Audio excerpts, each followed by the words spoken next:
Ningependa kutoa tahadhari kuhusu dawa za antibiotic.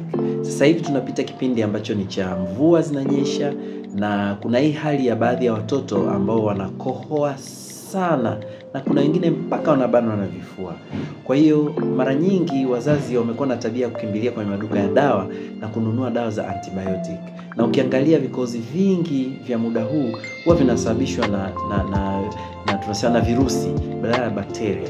Kwa hiyo usichukue hatua ya kwenda kununua dawa ya antibiotic kumpa mtoto wako eti kwa sababu tu anakohoa. Hakikisha unamuona daktari kama ni wa watoto au daktari yoyote aliye karibu yako, ili aweze kukupa ushauri, kwa sababu vikozi vya aina hii mara nyingi huwa sio vikozi vinavyohitaji antibiotic. Na vikozi hivi huwa mara nyingi vikavu, vinatokea wakati wa usiku au ile mida yenye baridi, asubuhi sana au jioni sana, na saa nyingine mpaka kifua kinabana. Watu wengi ukimbilia moja kwa moja kwenye maduka ya dawa na kununua antibiotics. Kuwa makini, antibiotics zinaweza zikawa na hatari sana kwenye afya ya mtoto wako. Usinunue au usitumie antibiotics bila maelekezo ya daktari.